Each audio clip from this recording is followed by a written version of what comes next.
Welcome to yet another battle report. Warhammer Age of Sigmar, the Stormcast Eternals versus the hosts of Slaanesh. Welcome. I've joined you from the corner of the screen to guide you through this game, so let's dive straight into the scenario, shall we? Battle plan, the better part of valour.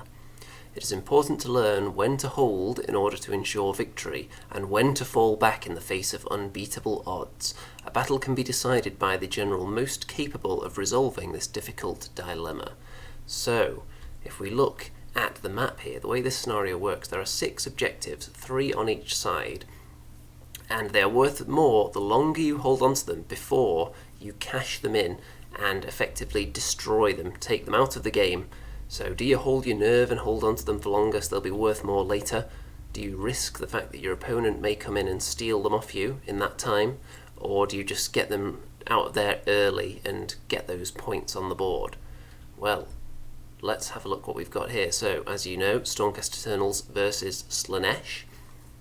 1,500 points on this beautiful battlefield here. Various pieces of terrain. The notable features, of course, are the 2 realm gates, which will be connected. There are casters on either side, so we could potentially use those realm gates. There is a large graveyard area, and the ruins in the centre, both of those are deadly pieces of terrain, so we're not going to be risking too much movement through them.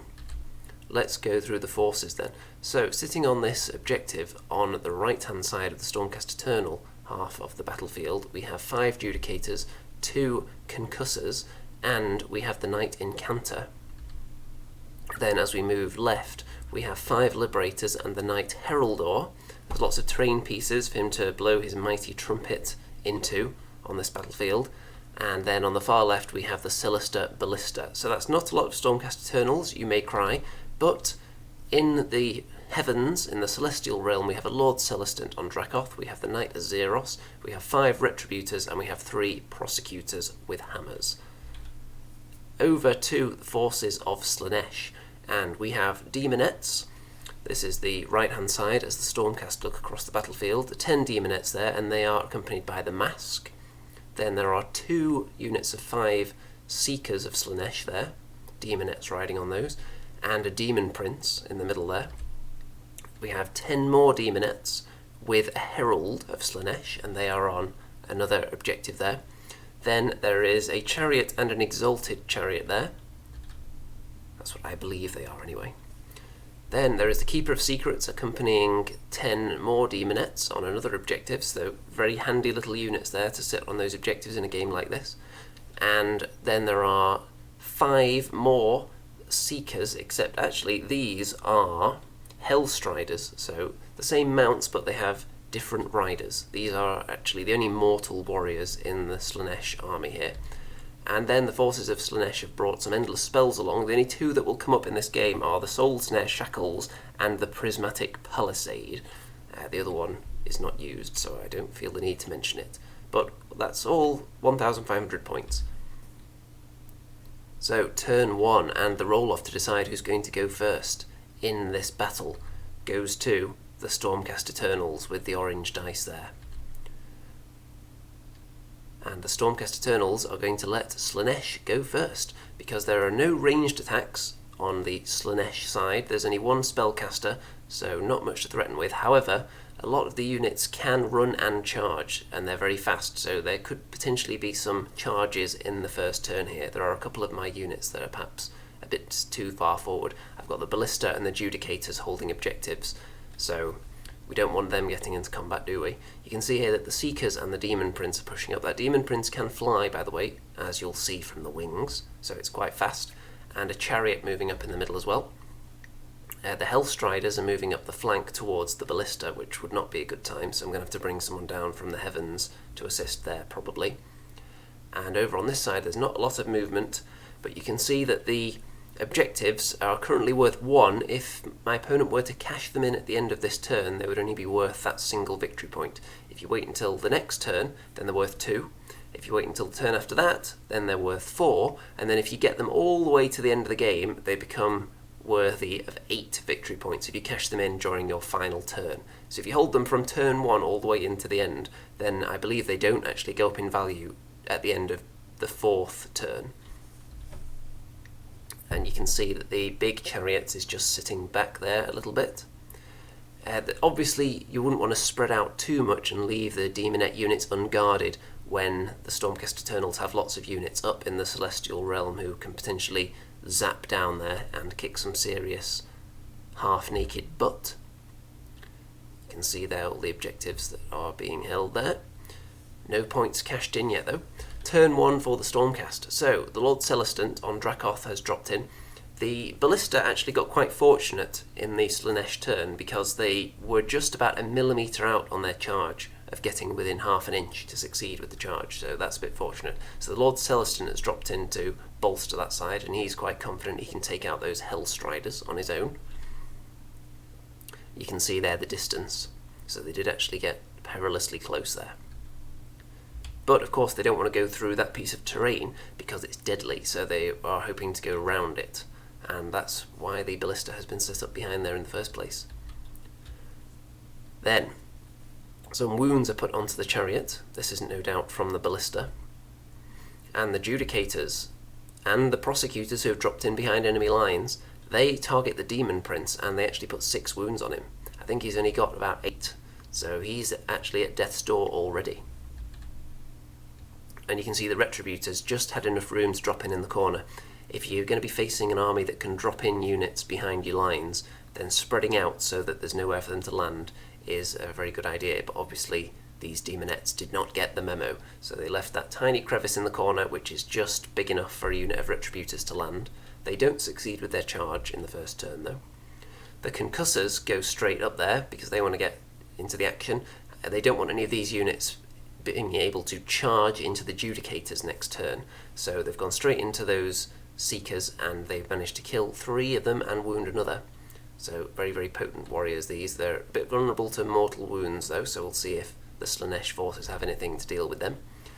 And there is the wide view of the battlefield there.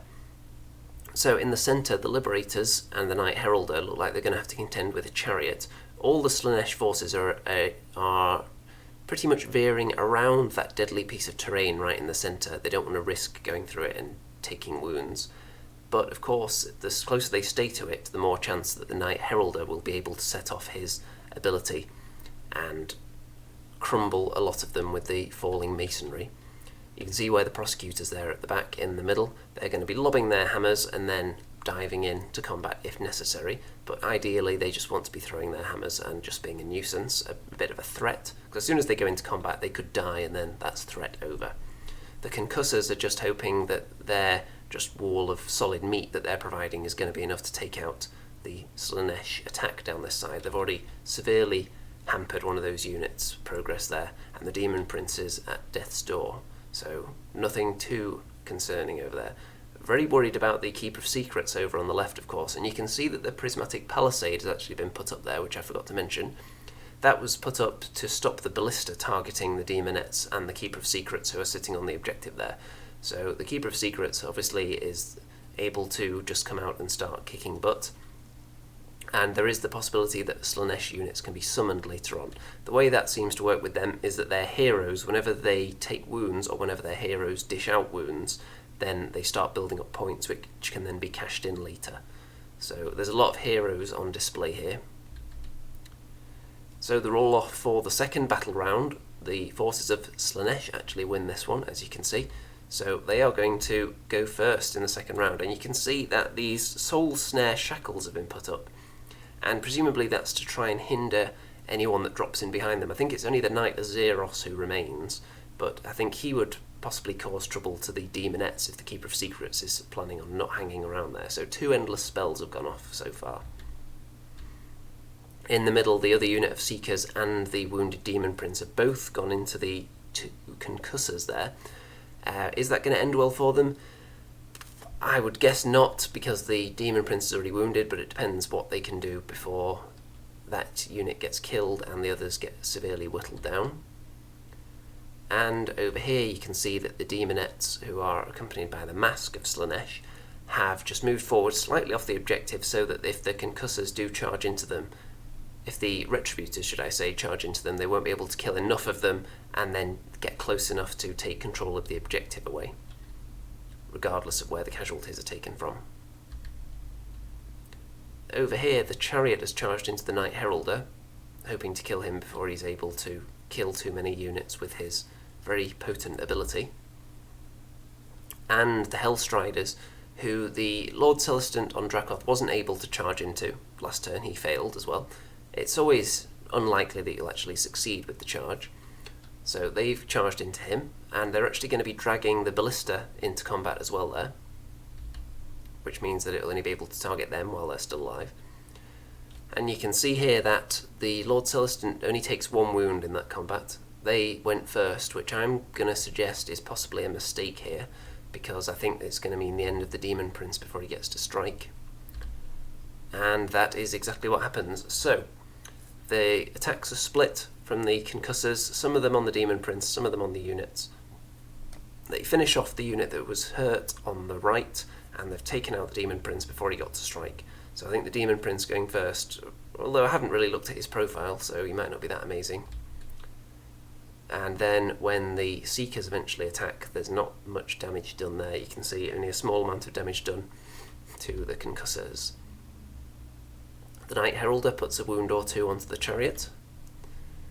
And the Lord Celestant doesn't have a very good round. It looks like he's only done 1 wound to those Seekers on the Hellstriders on Seekers, should I say. And you can see that that objective is worth 2, the one by the Realm Gate, so I imagine they're not going to be cashing that one in because there's the Endless Spell in front, which is causing a bit of blockage, can't shoot past that. And these ones actually choose to cash in their objective and take 2 victory points here and now, thinking that there's prosecutors around maybe, and the Stormcast are going to break through potentially, or if the unit just wants to run away from this spot and not be held in this position for the rest of the game, so they're cashing it in now. 2 victory points for that, and the units that's facing down the Retributors, they decide to cash in as well. So that's probably a bit more wise, I would say, because the Retributors actually have a decent chance of just steaming in there and killing them all and taking control of it, which means he wouldn't be able to get any points. So cashing in that one for 2 as well. So it's a risky move, cashing them out early, but it could pay off. We'll see how it goes. If I hold on to my objectives too long now, then it's potentially a bad move, because the forces of Slaanesh have got some powerful stuff that can come in the later parts of the game. So we'll see how bold I'm feeling. Turn 2 for the Stormcast. So the Knight Heralder. What does he do? Well, he shakes a piece of terrain, and it's actually enough to get rid of that chariot. And it also puts a wound onto one of the units on the other side, I think, as well. In combat, there's not that much to move here. Then the Mask of Slaanesh, I believe that's supposed to be a picture of there, rolls terribly with her attacks for this round, so just no wounds done over there. And you can see here that this objective, the Liberators have just repositioned themselves a bit around that. They're not moving too much, and that's going to be worth 2. This one's going to be worth 2 as well, with the Judicators on it. And over here you can see that the Lord Celestant has actually annihilated the rest of those Hellstriders, with, of course, the Ballista was able to shoot at them first as well, since they're in combat together. So all that combined was enough to kill them off, and the Ballista has actually cashed in the victory points for the objective that was there, knowing that the Keeper of Secrets is nearby. He could potentially either steam in there himself and just kill them all, and then deny me the ability to take those points at all, or maybe be the conduit for some kind of summoning shenanigans around here. So there's those 2 Stormcast victory points on the board. So I've got 2 of the objectives still in play. The Slaanesh forces have 1, but they're going to be increasing in value as we go on. And the Retributors did get into combat this turn, so they went into the Demonettes. Not that many kills were done, because obviously the Retributors have a special ability where they do mortal wounds when they roll a 6 to hit, but the Mask of Slaanesh actually has an ability where she can counteract the one number that you can achieve on the dice, depending what she rolls, and it was a 6. So that means that ability was not able to be used on actually the Mask of Slaanesh, and on the Demonettes they are at, I believe, -1 to hit when there's a Slaanesh character nearby, which also means that I wasn't able to achieve a 6. So the Retributor special ability was not able to be used in this combat. because of those factors, and there wasn't much killing done. So for the next round, you can see here that the Stormcast have won the roll-off. So in battle round number 3, Stormcast are going to go first, and the Keeper of Secrets has an ability to offer a dark, I think it's called the Dark Temptation, to an enemy hero in the hero phase, and it was offered by my opponent to the Lord Celestant.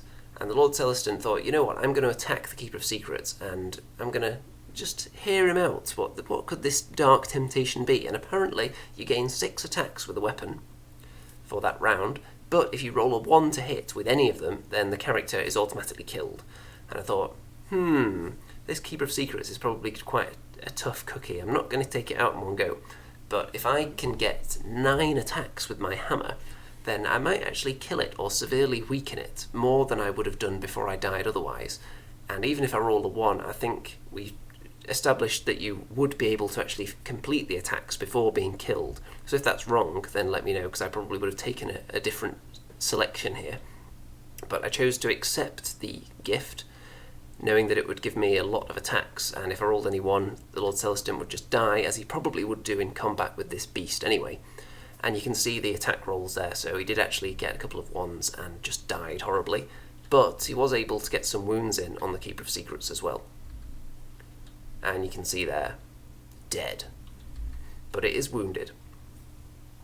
You can see here that the concussors charged into the demonettes that were hanging out by the Ophidian archway and killed all of them, so that's not good for them. The Retributors kill off almost all of those demonettes, and a couple of the Retributors seem to have gone down as well. Yeah, there we go, all the demonettes get killed in the end. I think the final 2 run away as a result of Battle Shock. It's difficult to get rid of the demons with Battle Shock. They all seem to have Bravery 10, and if they roll a 1 for the Battle Shock, then they can actually come back. But I think a 6 was rolled, which resulted in the rest of them departing. How unfortunate. Turn 3 for Slaanesh. I can tell you that I didn't cash in any more objectives at the end of that turn, even though they would have been worth 4 at this stage. So you can see that the summoning has come into play here. Some fresh Seekers have been dropped into the middle of the battlefield. These are staring down the area with the Liberators, and the Keeper of Secrets is heading over that way. So you can see a bit of a wide shot there to see exactly where it landed, but the Knight Azeros has popped in there as well, so he's going to be causing a bit of a roadblock. But the way it's looking, am I going to hold my nerve to hold on to these? Because the amount of Slaanesh depravity points, I think they're called, are being built up, which means that there's going to be more summoning soon as well. So do I cash in the objectives now and then try and clear the demonettes off the one in the top left? Or do I hold on to them and hope that nothing gets summoned and then succeeds with a charge into those units? So we shall see. I've got the Heralder and the Azeros blocking up that area there, and the Concussors they've been charged by that chariot, and the Herald of Slaanesh is also there. The Retributors and the Mask of Slaanesh are just going to town on each other there, so that's going to rumble on, and they're kind of not affecting the game too much because there's no active objectives over here anymore. And the Exalted Chariot does actually, or I think it was the Herald that actually went first and killed one of the Concussors, finished one off, and then the Chariot's taken some wounds there from the remaining Concussor, who is also wounded. I think he's down to his final wound actually, that one. So these demonettes here, they are not cashing in that objective yet. It's the only one they've got left, so they need to hold it really. And there's not much of a threat around there. The Prosecutors are hanging around in that area, but they're not actually in striking distance yet. As you can see there, the Prosecutors are in the back field, as it were, but they're quite a distance away from those demonettes. So, for the 4th battle round, Stormcast Eternals win the roll-off, so Stormcast are going to go first, and as a result, the Retributors do get rid of the mask up there. The Chariot's been killed as well by the final Concussor. I think he's only got 1 wound left. The Knight Azeros went head first into the Seekers that were just summoned, and this is not going to end too well for him probably, because he's not been very successful with his attacks there.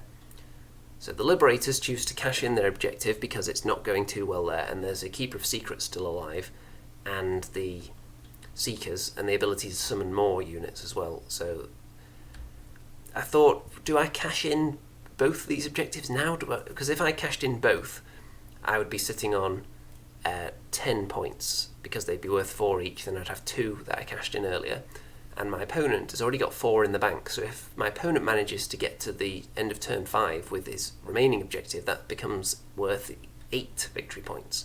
So he would then be able to take the lead. So I just thought I'll cash in 1 now, and then hope that the other one can hold on. So there's that one cashed in. And you can see how it's looking. The Judicators are still chilling out with the Knight Incantor, who I haven't really mentioned too much because she's cast a spell a couple of times, but I think it only went off once and maybe did a wound to 1 unit. But she's just hanging out there as backup for the Judicators. And the main reason I deployed her there was in case I wanted to send anyone through the Realm Gate, but with the way deployment went, I didn't feel that it was necessary to send anyone through there. So, you can also see the Prosecutors have started to work their way over towards those Demonettes, who I would very much like to clear off that objective by the end, just to get rid of all risk, because the Slaaneshi forces are going to have a chance to summon 1 more unit in at least. I think you only have to summon them in via a hero, and there is the Herald of Slaanesh next to the Ophidian Archway there.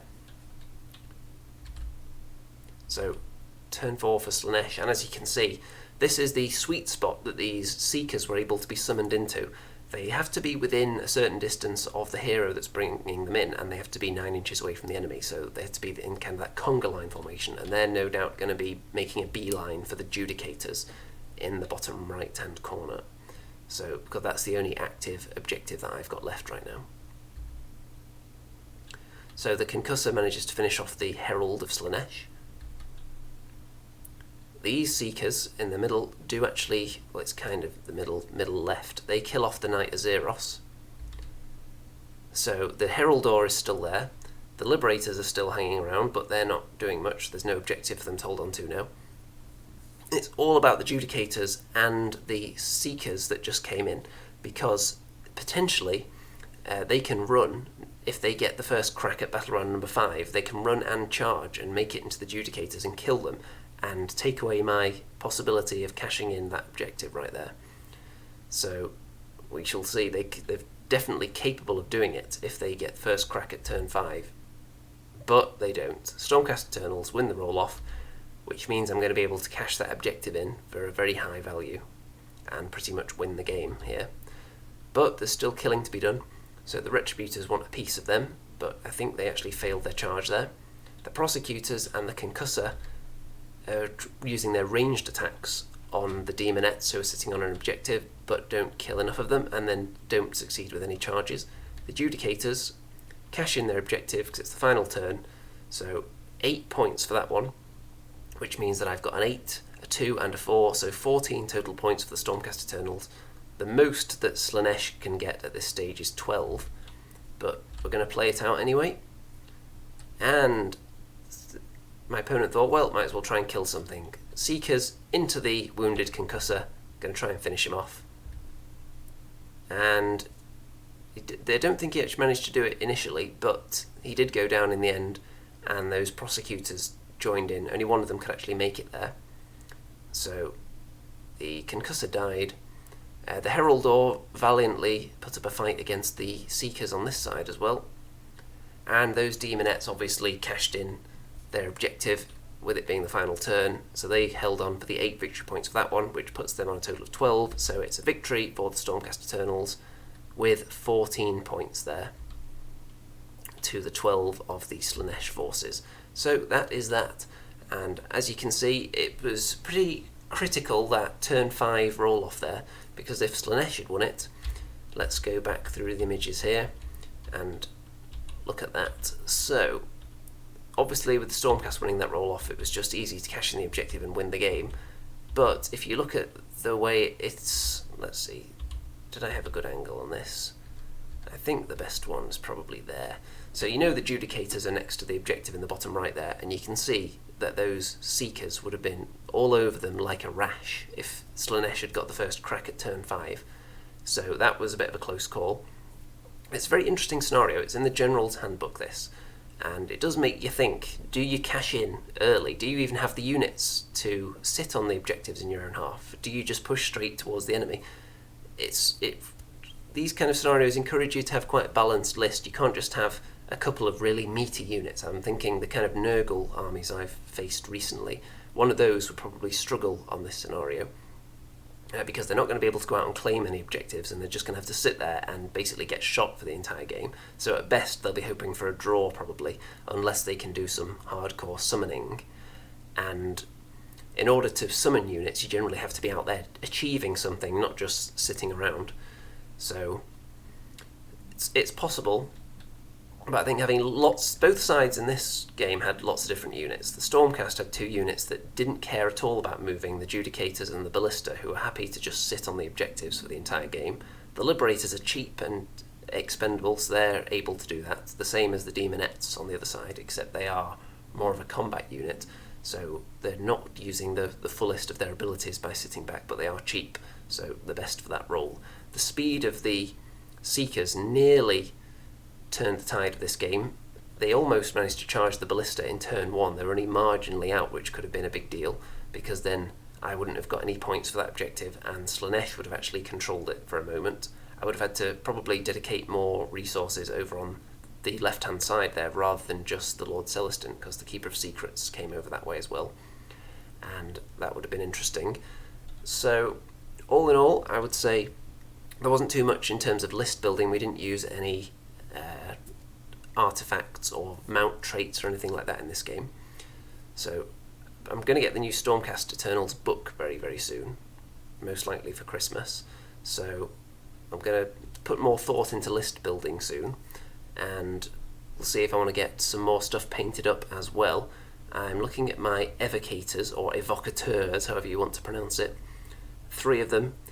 I want to get more before I paint them, I think, because that's not, strictly speaking, a full unit.